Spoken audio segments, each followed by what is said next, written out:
and commitment of the chair, the Teacher Service Commission, that we are all committed to deliver as one in government. Asante sana, Chair. From the beginning, I would want to take this opportunity to convey greetings and apologies of our Cabinet Secretary, Honorable Ezekiel Machogu, who was to be here today with our chief guest. But my colleagues, teachers in government, today is what we call the Cabinet Day. So our Cabinet Secretary, and shortly I'll be reading the speech of our chief guest, His Excellency the President. But before I do that, members and delegates, allow me to make one or two comments, because as soon as I start reading the President's speech, I will not make any other comment beyond that point. I would want to take this opportunity to thank you, our teachers and our head teachers, and pick from what the chair of TSC said, for successfully delivering 3 assessments in 1 year. It's not quite easy to do that. I'm saying 3 of national assessments and examinations. But we are also aware, just as Professor Omondo must have told you yesterday, that you also delivered 3 other assessments. An assessment for grade 4, an assessment for grade 5, and an assessment for grade 6, which are school-based assessments. So let's congratulate ourselves for that good work. I would also want to take this early opportunity to thank you as my colleagues, teachers, for the support that you gave us, and myself specifically, when I served my first tour of duty in this sector for 8 years that I was here.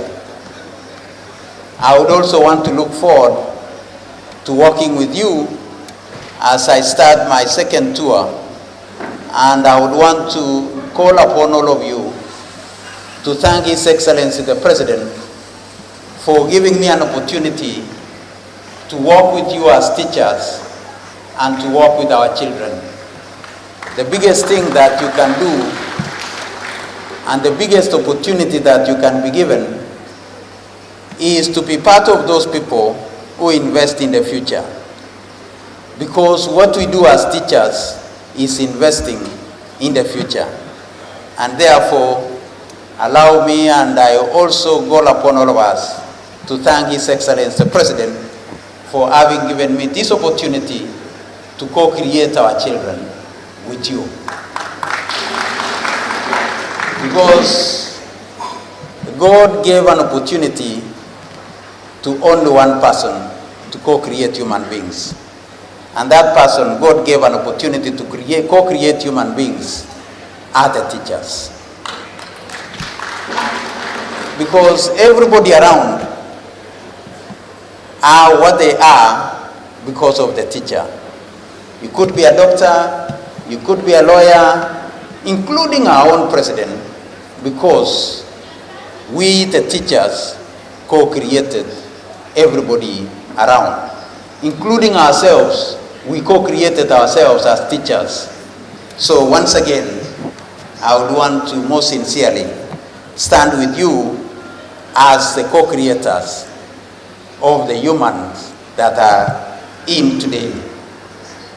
I would want also to thank your leadership, led by your chairman of the Presidential Working Party. And the most critical thing that all of us as Kenyans were waiting was the question of transition. And the President has pronounced himself on the question of transition, and that our children will be hosted in our primary school at the junior school level, at the junior secondary school level. As we acknowledge this as heads of our primary schools, I would want to bring to your attention the responsibilities that it carries to domicile junior school in our primary schools. I hope and pray that you have started internalizing what that means. It's a huge responsibility, and we shall walk with you the journey in realizing this particular pronouncement of the President. I will be asking you as our head teachers to start validation, verification of data of our schools. We would want to appreciate each and every of our 23,000 public schools so that we can know and be sure that each one of us has capacity to host the junior school. And where we think that we can share the responsibility with our neighboring school, let's say that. One thing I would want to appreciate also is that my officers at the ministry have informed me that almost 50% of your schools have produced a secondary school. And therefore, it will make it easy for us to share facilities. And such facilities would include our human resource. But the most critical facility is that we shall be socializing our children to basic science. And therefore we shall require to share some of our laboratories. But we shall also be working with our partners, including our members of parliament, to ensure, as the President directed, that our children are able to access all the basic facilities, including laboratories and books, as we do this particular transition. I will therefore ask you as our head teachers that we capture all the information that was expected of us in NEMIS, the National Education Management Information System. I would want to pronounce ourselves that going forward, we shall only have one source of truth, which will be NEMIS, and all our activities will be NEMIS-based. Either as we send capitation, as we distribute books, and as we address some of the concerns and requests that you have put forward, NEMIS will be at the center of it. So let's capture all the information that is required of us. As we move forward, also as I go ahead to read the President's speech, I would want to urge and ask you to work with us as we move towards empowering our children through parents. I urge our parents that it is our primary responsibility as first educators to work with our children. I am a parent, and the first 9 years of our learning between grade 1 and grade 9, the direction that government will be taking is day schooling.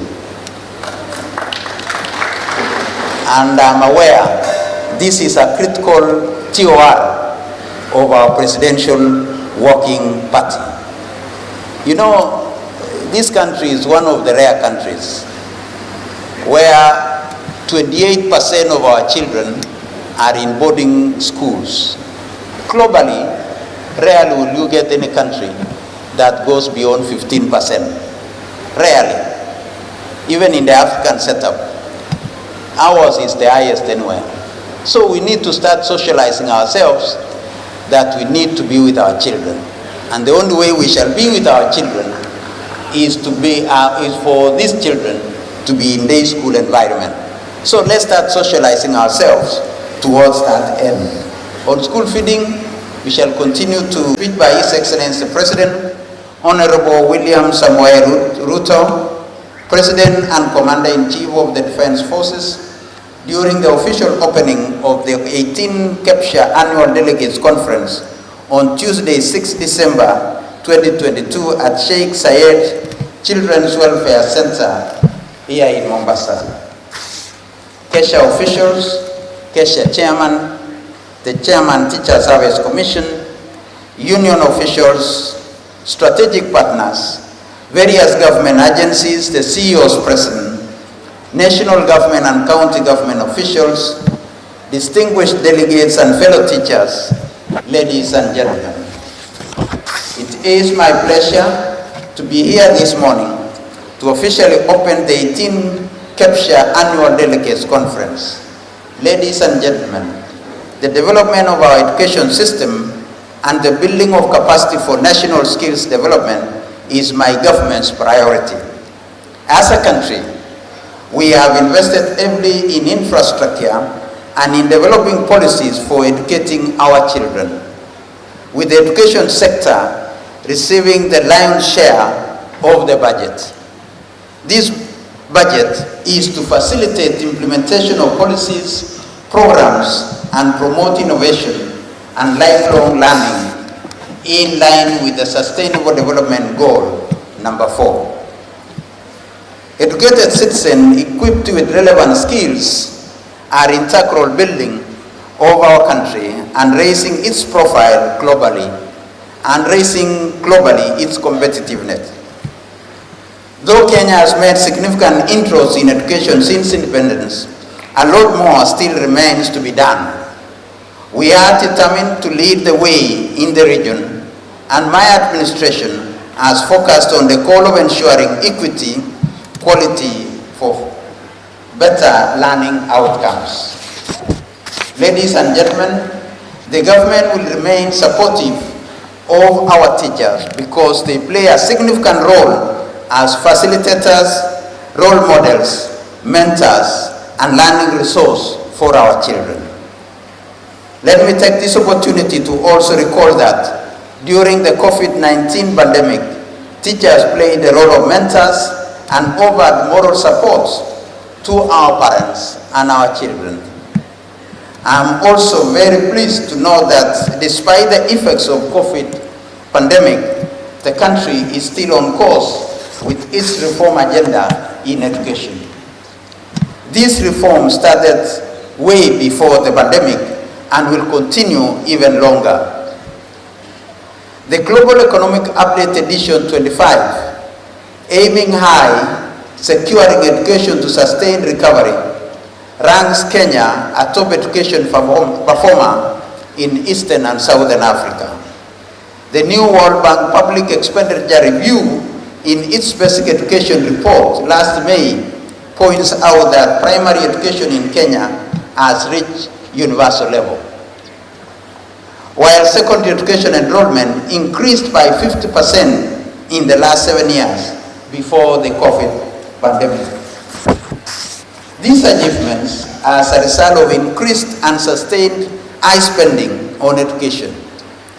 The same report states that expenditure reached international benchmarks as a share of total government expenditure, as a share of gross domestic, and as a share of gross domestic product.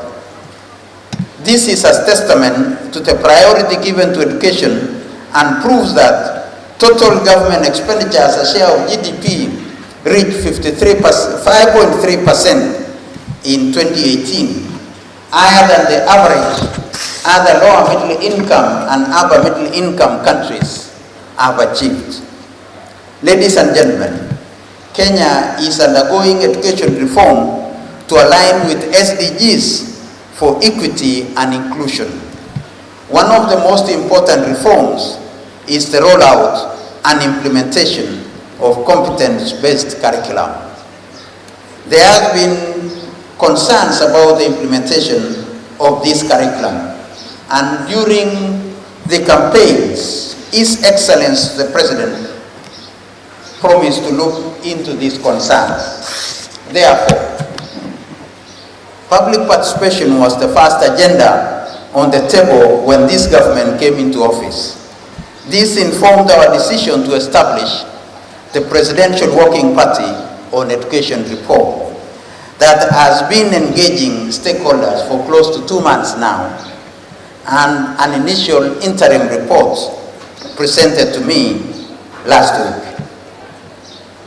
Collecting of views which inform education reforms, which may include readjustment and review of the CBC as is today. The Working Party has also been tasked to provide suggestions on equitable access to education, especially for pupils, students from marginalized communities, those facing social or economic challenges, and learners with special needs. Other areas of concern are teacher training and deployment, categorization of our public schools, and implication on access, transition, and cost of education for improved learning outcomes. So one of the most critical areas that the Presidential Working Party will be looking is this categorization of our schools, where we have some schools called sub-county schools, others are called county schools, others are called extra-county schools, others are called national schools. They are all our schools, and therefore the Presidential Working Party has been told to look at all these questions of categorization and if this categorization is even necessary. I know, and luckily, that our primary schools are not categorized, and yet we have not had any challenge. Ladies and gentlemen, although we are celebrating the many milestones so far achieved in our country, we need to appreciate challenges facing the education sector, including access to quality learning. To ensure access to education for all, we have planned to strategically promote and work with partners to construct low-cost boarding schools in ASAL areas for pastoralist community. I know this is one of the areas where your chair has raised. Our most pressing need now is the greater convergence of stakeholders towards a common goal of improved education system. Still on access, I'm aware there are about 1 million girls who miss school for an average of 4 days a month because of lack of sanitary towels. As promised in our education charter, free sanitary towels will be provided for vulnerable primary school and secondary school girls to ensure 100% attendance of all teenage girls facing this challenge. To enhance success and equity, the government has pledged to build more classrooms in our public schools. I have noted that most primary schools are congested as a result of the progressive primary education and 100% transition to secondary programs. Some of us might ask how 100% transition relates to congestion in primary schools. You know, it becomes a motivation to go back to school when you know that you are going to progress to the next level. And therefore, those who are out of school continue to come back to our primary schools and therefore also cause congestion in our primary schools. I also know that Kenya has nearly 3 times more primary schools than secondary schools. Both private and public primary schools today stand at 32,000, while our secondary school stands at 10,000. This mismatch will clearly continue to frustrate our efforts to delivering on 100% transition to secondary education. And this is one of the reasons that may have informed the Working Party towards hosting junior secondary school in our primary schools. On digital learning, clearly we must appreciate the challenges due to unequal access to quality internet connectivity, inadequate trained teachers, content and lack of electricity in some parts of the country. This has disrupted smooth implementation of the digital literacy program. But we would want to assure you that with the digital highway and connectivity, this will be reduced. As I said during the World Children's Day, access to internet in schools is a necessity in our effort to impart digital literacy to our children and prepare them for workplace and future workplace. Therefore, we urge our schools and partners to find ways of collaboration to provide opportunities to our children and young people to make them globally competitive. The use of information technology remains a strong enabler in strengthening the reach to our education system. Ladies and gentlemen, for effective delivery of curriculum, we need to have professionally trained, motivated, and well-supported teachers. My administration has pledged to employ 30,000 teachers next month as we work to address the teacher shortage, which stands at 16,000. I think at this point, let's acknowledge and appreciate the efforts of His Excellency the President.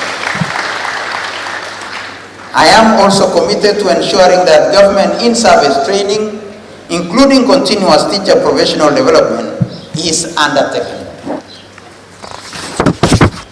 And as I conclude, let me say that some may consider our education charter overly ambitious. I hope and pray that most of us have had access to the education charter that was released by the Kenya Kwanza government during the election times. In that particular charter, there are commitments and promises that we have done. The President says that we are prepared to fast-track its methodological implementation, recognizing the importance of education, educating individuals and communities as a means of investing in quality skills necessary for building and growing our economy. Among the pledges in the Education Charter was establishment of a National Education Fund to mobilize grants, bursaries, and scholarships. This will be prioritized by my government. And these scholarships will come both from public and private sector to cater for non-tuition. Unataka kufanya nini yodo? Nataka expand business, nitaweka gari nyingine. Oh! Sasa bro, acha nikueleze. Kuna app inaitwa VIP. Unaona sasa, ukiwa na hii app, ni app yenye inakusaidia kumanage busy yako. Sasa wewe kama mse wa taxi, ukimanage transactions zako through VIP for the next 3 months, unaweza get access to loan. Alright. Na pia kulingana na design yenye unakopa na unalipa hiyo loan, wanaweza kupatia pia access to a better handsome amount ya loan. Unanipata ndugu yangu? Nakupata. Hiyo kwanza iko verified. Kabisa. Sasa download VIP leo na uexpand busy yako in the next 3 months, au sio? Kabisa bana, hata niweke sahi.